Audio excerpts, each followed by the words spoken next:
to this week's edition of Sports Talk. I'm Jeremy Ferrini here with Justin Palillo and Holman Pirelli. And for our first topic of the day, we're going to start in the NBA. There was recently an interview with Stephen Curry in which he said that he felt he was a better offensive player than LeBron James. Justin, what are your thoughts on this?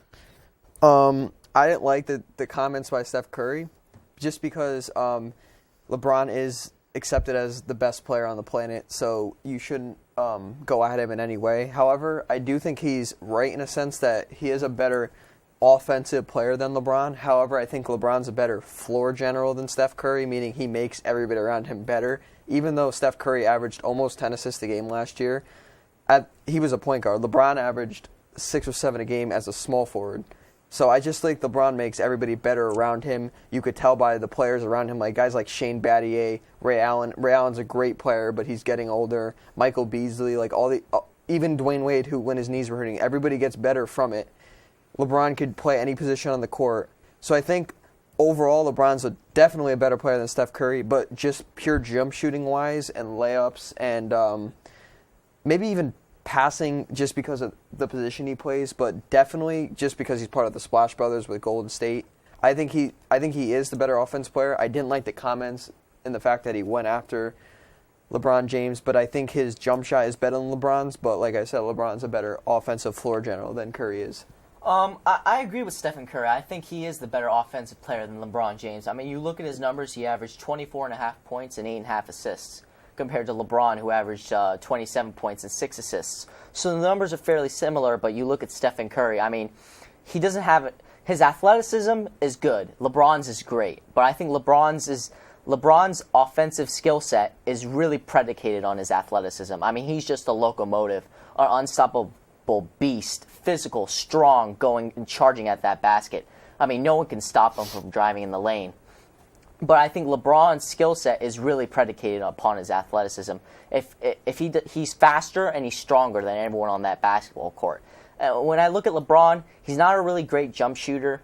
He hasn't really been a great jump shooter throughout his career. I mean, he's got a great passing skill set. He can dish with the best of the point guards. But you look at Stephen Curry, and Stephen Curry has a basketball skill set. Even as he gets older, like Ray Allen, 38, 39, he can still play because he's a great shooter.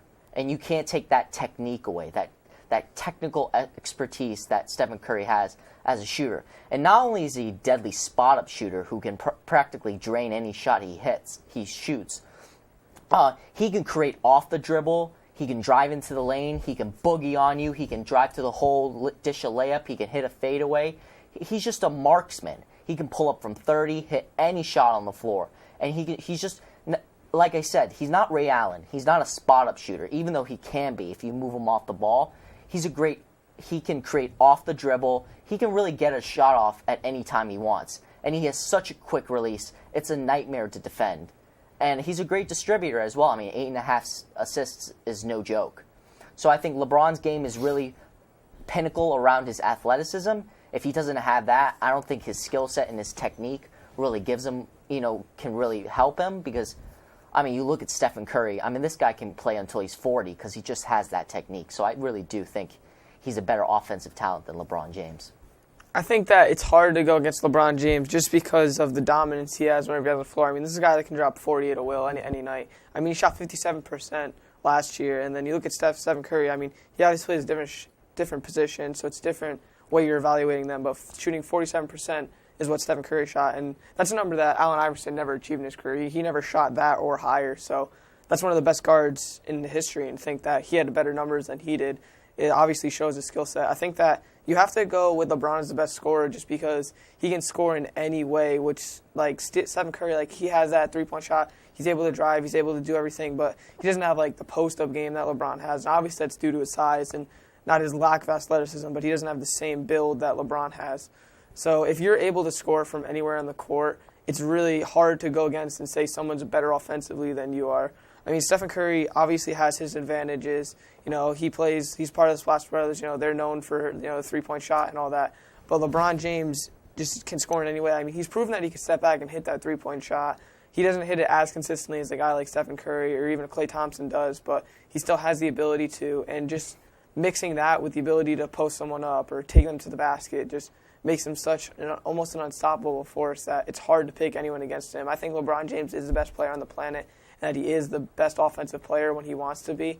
The thing is, he doesn't score 40 points a game because he's willing to, like Just said, be the floor general and make everyone else on the court better when he passes guys like Dwayne Wade and Chris Bosh and all the role players he has. So I think that he is a better player than Curry, but they're both obviously great in their own ways. Another thing with this is just really quickly, in the end of a game, who would you rather give the ball to, LeBron or Curry? And I think it's LeBron James. So I have to disagree with you. I'd give it to Stephen Curry.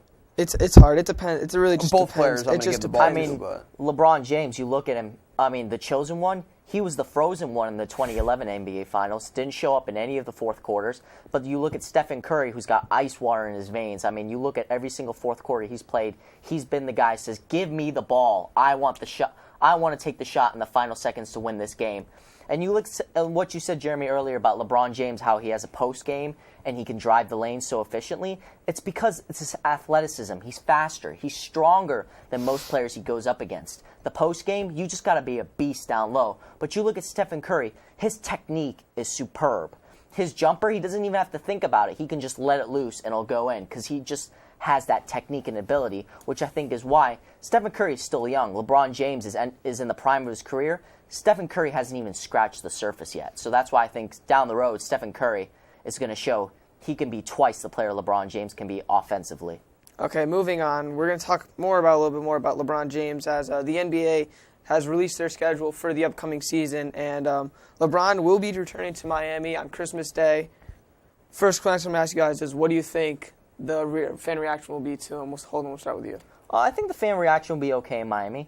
I think LeBron will come home and there'll be some boos because people will be upset that he left after only being there for 4 years. But keep in mind, when everyone's saying, well, you're just leaving because we lost in the finals. What's wrong with you? Why are you leaving? We lost.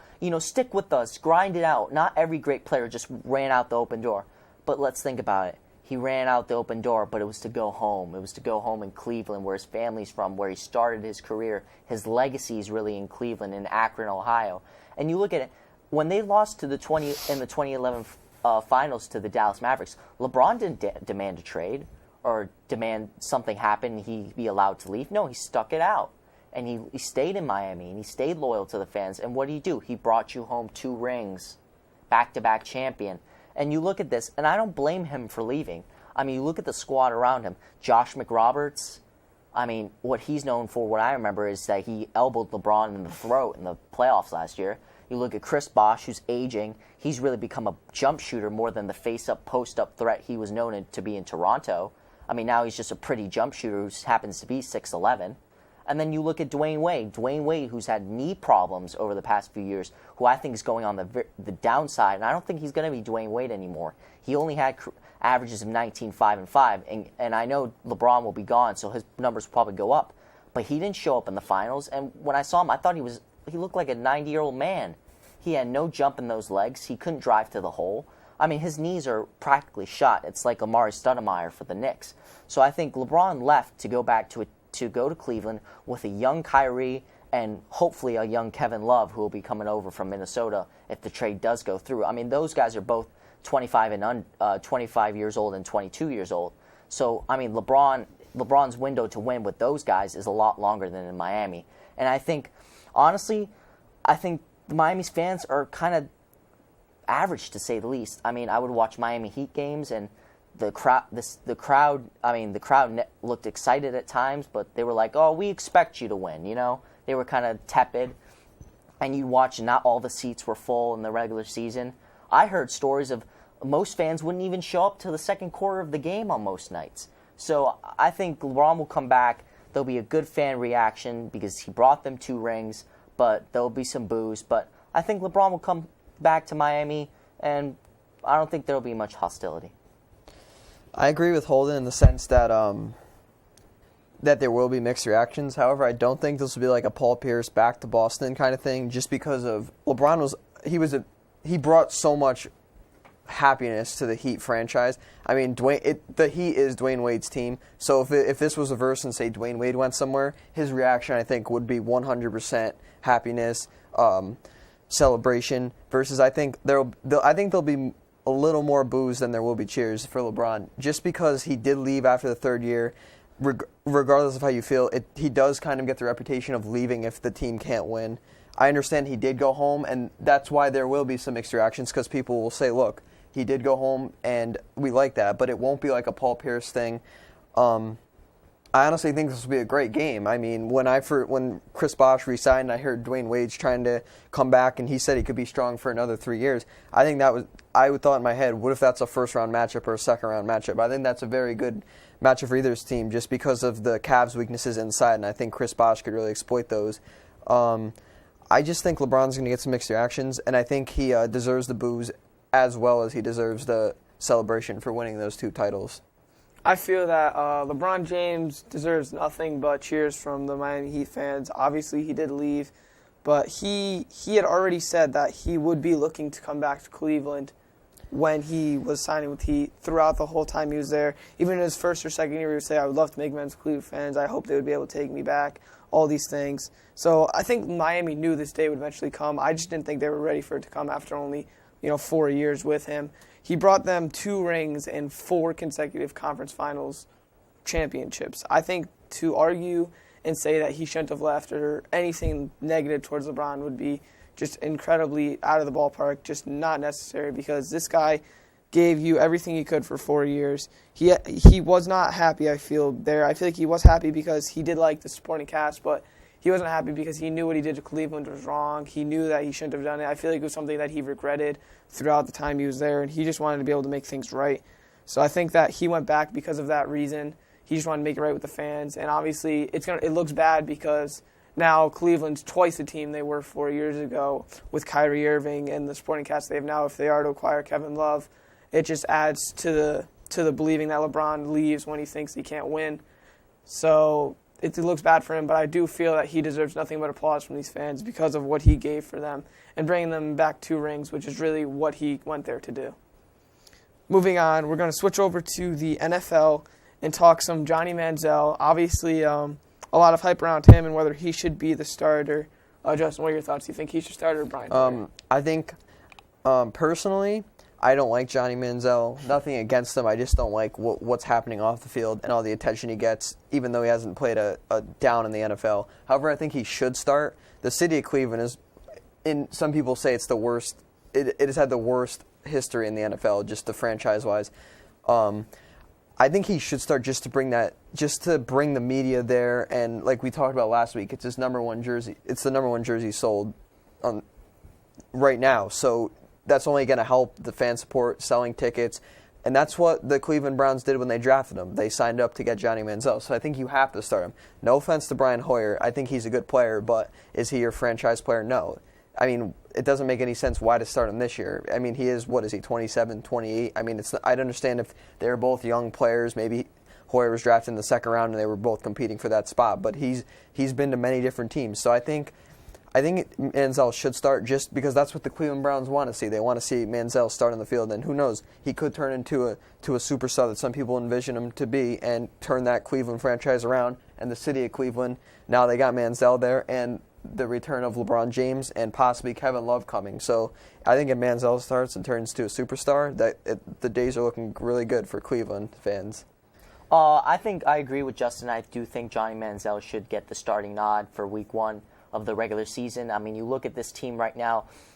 Brian Hoyer, he had some good games last year. I mean, I think throughout 3 games he threw about 500 yards and 3 touchdowns, 3 interceptions. So mediocre. I mean, I hate hearing about, Brian Hoyer, he was the backup to Tom Brady in New England. So what? You were the backup. You weren't the starter. Just because you're the backup to Tom Brady, we think you might be the Aaron Rodgers to his Brett Favre. I mean, no. This guy, he's bounced around. He's been in Pittsburgh. He's been in Arizona. Obviously, they cut him, so they didn't see anything in him.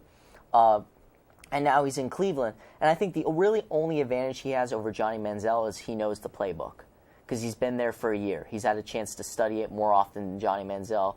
Obviously, Johnny Manziel didn't really help himself by going out to Vegas every chance he gets. Instead, when he should be staying in Cleveland, Ohio, and studying that playbook.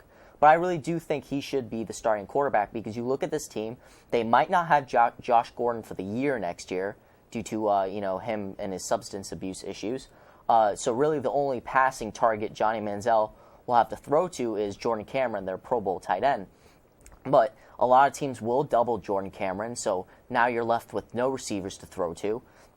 You have Terrence West and Ben Tate in that backfield, so it looks like Cleveland will really rely on their running game this year to really get them through, and a tough defense, which they do have this year. But I like Johnny Manziel because he adds, like you said, a little energy, a little spark to that offense, to that city. I mean, number one, jersey sales speak for itself. Everyone is clamoring to see Johnny Manziel, and all I want to hear is that really he needs to earn the job and not let the public decide. All right, we have a call in, so I'm just going to put that on hold real quick. Hello, welcome to Sports Talk. Hello, just read back on Steph Curry.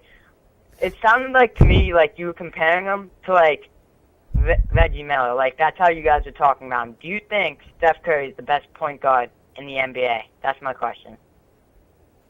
Anyone want to start? Best point guard in the NBA. I don't think he's the best point guard in the NBA. I mean, are we defining this as best offensive point guard or best pure point guard? If you're talking about best offensive point guard, I think he's definitely in the top 2 or 3, up there with Damian Lillard and maybe a Kyrie Irving. But best pure point guard, I'm going to go with Rajon Rondo just because Rajon, I think, and he and Chris Paul, and I could put maybe not Tony Parker, but him and Chris Paul are the only point guards in the league I think who want to pass the ball before shoot any situation.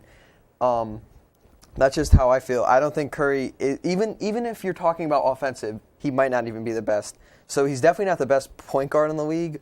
If you're talking offensively, he's up there, but not pure point guard. No. Thanks for the question, first of all. I really do think that Stephen Curry isn't the best pure point guard. If we're talking offensive talent, it's him and Derrick Rose, a healthy Derrick Rose, who was the league MVP. Yeah. But if we're talking pure point guard, I would prefer to take Chris Paul over Rajon Rondo because Rajon Rondo is a great distributor of the basketball, and he can probably post a triple-double on any given night, but he doesn't have a perimeter shot. I mean, his perimeter shot from the field was awful last year. It was like, even though he was coming off injury, but his career average has been like the low 40s, high 30s, so he can't hit that perimeter shot. He can dink and dunk and lay up that ball and drive to the hole, but he can't hit a 3. He can't hit a deep 2. But you look at Chris Paul, who averaged double-double numbers last year, 19 and 10, and the leadership, the spark. He's got this feistiness that I just can't define. It's like Isaiah Thomas from the Detroit Pistons. He gets his other teammates riled up to play every night, and he brings it on defense, too. He's just a pit bull bulldog on defense. He will lock you up. And I just love the energy he brings, and he can score and dish with the best of them. I think that if we're looking at it just based on who I would pick, like if I was to pick between any of these point guards, who I would want on my team, I'm starting off, I think I would take Steph Curry just because I feel like he really has a will to win that is, I mean, you can compare Chris Paul to it. Chris Paul wants to go out and win every game, and I think Curry's at that level too. And when you have a guy that can pull up from anywhere on the court, that changes the entire game. I mean, if you could have paired Steph Curry up with, if Dwight Howard maybe decides to sign with Golden State over Houston, you're talking about the best team in the West possibly right there because you got Steph Curry, just that pick and pop, pick and roll, any of that you can run. I mean, maybe not pick and pop with Dwight Howard, but anything you can run with those guys is crazy. I mean, and then Kevin Love, there are rumors of him possibly going there. That's another guy that he can work very well with. I think that when you have a guy that can just pull up from anywhere and really, he's still a good distributor. He's still able to distribute the ball and make plays for other players on the court. I mean, maybe not as good as a Chris Paul or Rajon He's an Rondo, underrated passer, but though. he still has the ability to do it. 8 assists a game, but I think that if you can have that in any player, I really think that makes him one of the top guys, in the mix that you can consider as one of the better point guards. Anyways, getting back to the Manziel and Brian Hoyer, I think that Brian Hoyer really deserves a shot here in this job. I think he played very well when he did play there. I mean, maybe some mediocre numbers, but still, he's still kind of thrown into this system. Like, he knew the playbook and all, but he wasn't really taking first-rep snaps with all the guys that he was working with. I mean, Josh Gordon's, even when he was asked about him, he said, yeah, he's a good quarterback. He's always, giving me what I want, giving me the good pass I need. So I feel like he could be very successful in that system. Do I think that Johnny Manziel deserves an opportunity? I mean, obviously, of course, this guy, you're using his first-round pick on him. You have to see some potential in him. The only thing I worry about with Johnny Manziel is when he tends to scramble, he doesn't look down the field. He'll roll out of the pocket, and he's instantly looking for somewhere to run. There have been plenty of times, if you're watching Texas A&M games, where Johnny Manziel's got a wide open guy after he scrambles, and he'll take 5 yards running just because he doesn't have his eyes downfield like he should, like maybe a Russell Wilson does at this time, where he knows how to scramble and knows how to do it and be successful in the NFL. That's the only thing I worry about with Johnny Manziel is he relies too much on his feet. And whenever you're doing that, you're always putting yourself out for injury as a quarterback. You don't want him to suffer something similar to what Robert Griffin III suffered and have him in that wheel. And one more thing about Johnny Manziel is, when you draft a quarterback in the first round and you're the starter like Brian Hoyer, it's not a matter of if Johnny Manziel will play. It's a matter of when. You know when a quarterback's drafted in the first round and he's coming to your team. Especially a guy like Manziel. Yeah, you're on borrowed time, okay? You know that your career is almost over in that city, and that guy who they drafted is going to get a shot at the starting job. So if I'm Brian Hoyer, I'm going to say, hey, man, you got to earn this job, Manziel. You're out there partying. I'm here studying. You're going to take it from me because I'm not going to give it to you. Moving on to our next topic, we've recently been discussing our top 5 quarterbacks we feel in the NFL and who we would obviously take if we were starting a team, who we'd want on our team. I'm going to start off with Justin's. His top 5 were number 5 being Andrew Luck, number 4 being Drew Brees, number 3 being Aaron Rodgers, number 2 being Tom Brady, and then number 1 being Peyton Manning. Justin, why did you choose your list this way? I chose my list this way. Let me start off by talking about Andrew Luck. Back-to-back 11-5 seasons. I just think, obviously he was the first overall pick, so it wasn't like he just came out of nowhere. Like, he did have expectations. He wasn't just going to come in and they expected him to win, especially with the team that he was on, great coaching staff, all that stuff. I put him there just because I think they're in a weaker division, so he could thrive in that division. I mean, you play 2 games a year against the division, and it's quite frankly, it might be the worst division in the NFL. So, I mean, I could realistically see 6 wins just right there in his division. And even if he was in a tougher division, I still think he would do very well. He's a great quarterback. He's got Reggie Wayne coming back. He's got T.Y. Hilton. Guys to throw to. I think Trent Richardson, I think he's a very good running back. I think he will take the next step next year. He won't be the best running back. He's no LaShawn McCoy or Adrian Peterson, but I think he'll be a solid running back for them. I think they will. I think they're definitely an AFC favorite. They're definitely coming out of their division. And then my 1-2, Tom Brady and Peyton Manning, I'm actually going to see them play each other up in New England. I just think that's going to be a great matchup. I have Peyton Manning there just because there was a joke last year. He's up for Coach of the Year possibly. He's just like we were talking about LeBron earlier. He's in basketball the floor general. He's a field general. He just runs that team. You know who to look to when you're down. Like even though he's getting older, he makes everybody better, and he's just so good. And Tom Brady, like look what he did last year with the I guess you'd call it mediocre wide receivers.